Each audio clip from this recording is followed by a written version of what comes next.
Bismillahirrahmanirrahim. Waalaikumsalam warahmatullahi wabarakatuh. Ustaz, mohon penjelasan dalil masalah buraq sebagai kendaraan Rasulullah SAW dalam peristiwa Mi'raj. Baik, buraq. Apa itu buraq? Halo, apa itu buraq? Enggak usah ngarang. Enggak usah ngarang, kalau tidak tahu cukup katakan wallahu alam. Gitu aja selesai, gampang. Ya. Apa itu buraq? Masya Allah, kok beda dengan yang tadi? Baik, karena minta dalil kita pakai dalil dulu ya, pakai dalil. 1 Quran surah 17 ayat pertama. Posisi paling kiri sebelah atas. Quran surah Al-Isra ayat pertama 1. Di sini belum ketemu kata buraq ya. Akar katanya di Quran surah kedua Al-Baqarah ayat 20. Posisi paling kiri juga sebelah atas, agak sedikit ke tengah. Ya kanul barqu yakhtafu absar. Sudah? Kemudian hadisnya, penjelasan jenis buraqnya di Al-Bukhari nomor hadis 3207, 3207. 3207. Ya. Berdoa dulu sama Allah ya, kalau mau nulis sesuatu, belajar sesuatu, minta supaya Anda diberikan ingatan yang kuat, bisa paham, bisa menyerap dengan baik, sehingga mudah untuk diamalkan ya. Jangan cuma asal tulis, supaya nanti Allah bimbing saat dibutuhkan bisa muncul. Ya tadi masih ingat gak hadis tentang sholat hajat, berapa nomor hadisnya? 1384 ya kan? Yang benarnya, yang sahihnya 1385. Beda 2 nomor sama plat mobil di depan tuh sebelah kiri, 1387 FB sebelah situ tuh. Baik. Muslim, hadis Muslim nomor hadis 164.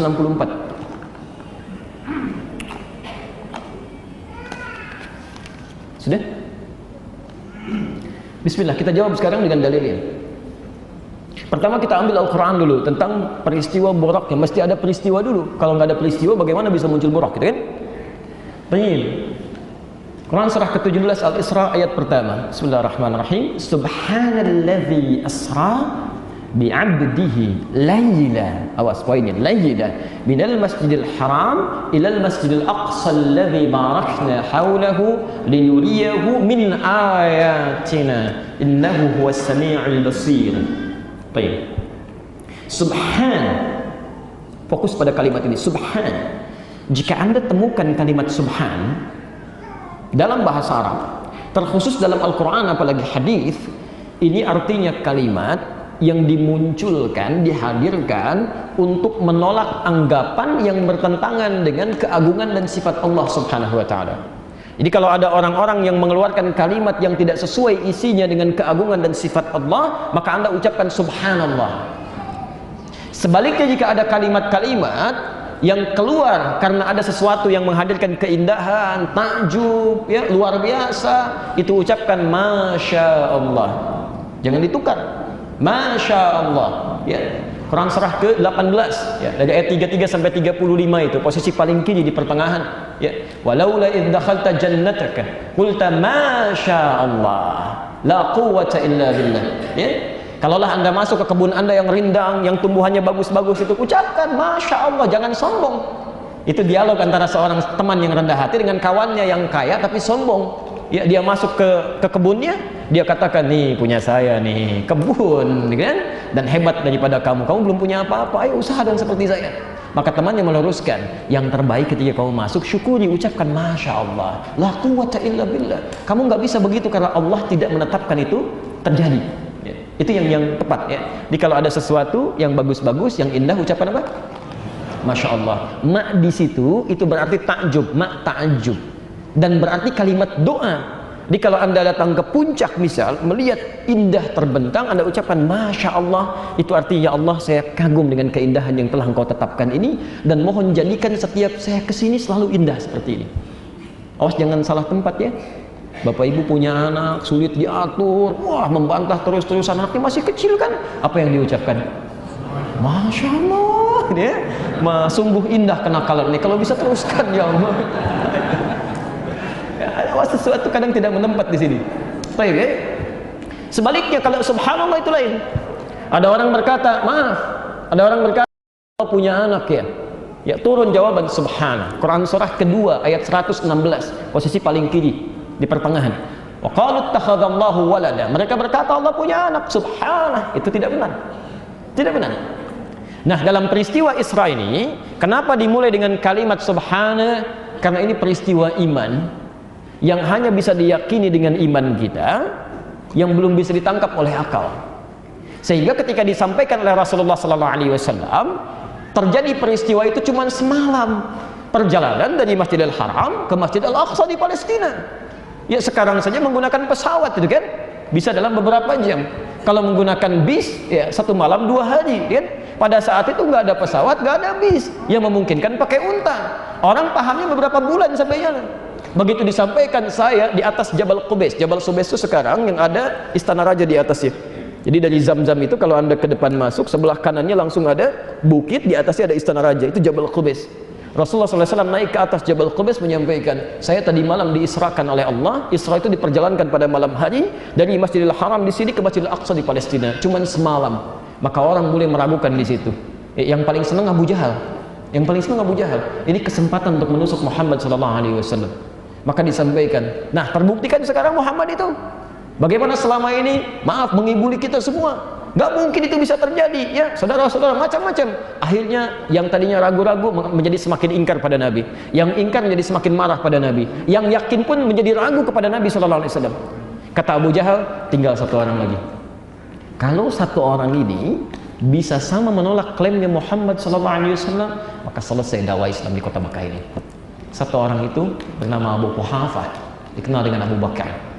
Maka disusulah kemudian ke ladangnya, ke pusat pertaniannya, dikejar kemudian oleh Abu Jahal, dibawa oleh orang ini. Ada apa? Ayo kamu pokoknya dengar aja. Begitu sampai ke tempatnya, kemudian dia katakan, Muhammad sampaikan lagi, ini Abu Bakar mau dengar.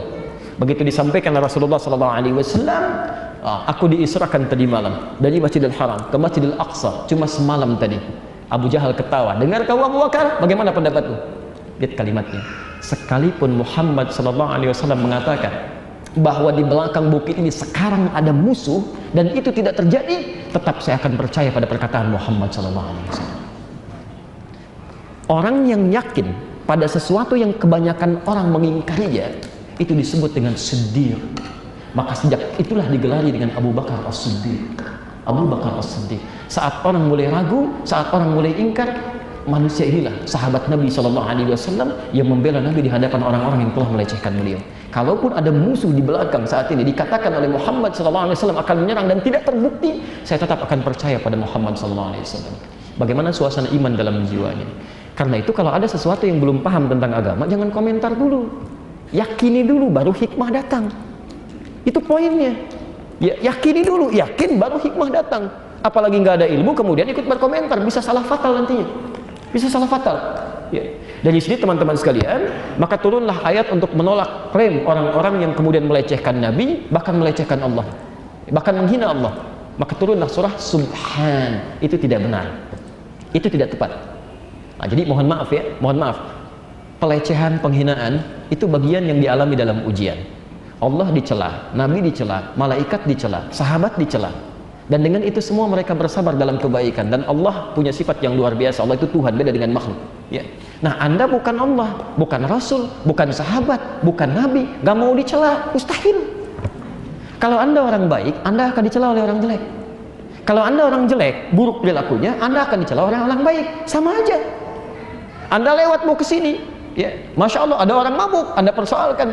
Allahu Akbar, masih mabuk juga, mudah-mudahan dapat hidayah. Dia juga sama, soleh amat, si amat aja nggak soleh, lewat. Padahal nama Anda Doni misalnya, bisa terjadi. Itu sama aja.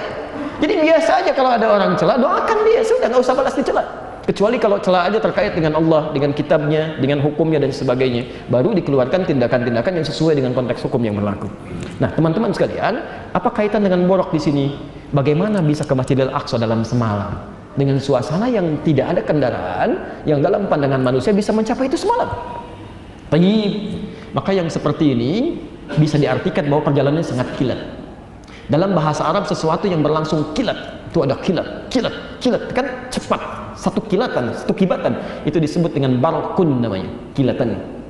Nah, itu dalam bahasa Quran, kilat yang sekelebat itu, ya, ada cahaya sedikit itu disebut dengan barqun. Quran surah kedua Al-Baqarah ayat 20, posisi paling kiri di pertengahan, agak ke atas sedikit.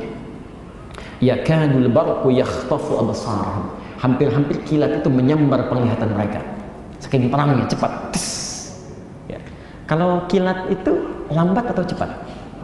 Cepat. Nggak ada kilat slow motion. Balik lagi, nggak mungkin, pasti kilat. Karena itu kalimatnya kilat. Ya, ya, kilat. Kalau menjadi berita jadi kilas, sekilas info. Ya, kalau peristiwa kilat, cepat.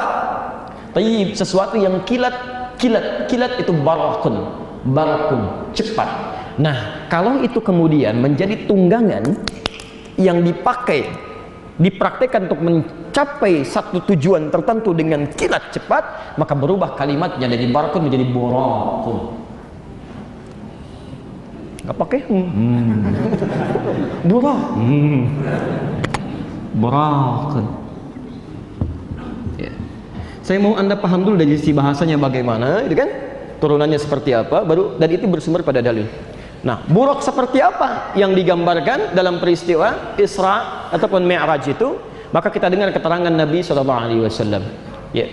Di hadis riwayat Al-Bukhari nomor hadis 3207, ditemukan juga di hadis Muslim nomor hadis 164.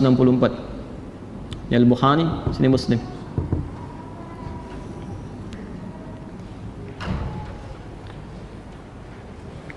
Nabi SAW menyampaikan, uritu bidabbatin, saya diperlihatkan dan dipersiapkan satu hewan tunggangan, satu hewan tunggangan, madunal bighal, yang bukan bighal. Bighal itu campuran antara kuda dengan keledai, ya, peranakan kuda dengan keledai. Jadi menghasilkan satu hewan yang cukup tangguh, tapi tidak terlalu perawakannya seperti kuda, tidak juga rendah seperti keledai. Madunal bighal, ya, bukan bighal, kuda paling hebat ya pada masanya. Wa fauqal himar, ya, dan yang lebih besar dibandingkan dengan keledai. Jadi tidak setinggi bighal, tidak juga serendah keledai. Disebut oleh Nabi SAW al-buraq, disebut dengan buraq. Bagaimana taunya buraq ini kalau beraktivitas? Dijelaskan di hadis Muslim nomor hadis 164. Maka dia bergerak sekelebat pandangannya. Jadi begitu melihat sampai situ. Ya, misal dari sini melihat pintu gerbang, ya begitu melihat sampai di pintu gerbang. Melihat lagi sampai ke galaksi misalnya kan, sampai ke gapura galaksi, sampai sana. Jadi disebut buraq karena kilatannya akan sampai pada tujuan hanya sebatas penglihatan saja. Jadi begitu sampai, begitu lihat, sampai. Ya, itu yang disebut kan buraq. Dan itu perkara keimanan, perkara keimanan. Ya, oh masa sih? Nggak usah pakai masa. Kalau iman itu yakin dulu, baru hikmah datang. Ya, nanti melihatnya di akhirat akan ditampakkan pada kita, insya Allah. Insya Allah. Ya, silakan mau naik buruk, mau naik macam-macam. Yang penting masuk surga dulu dah. Itu dulu ya.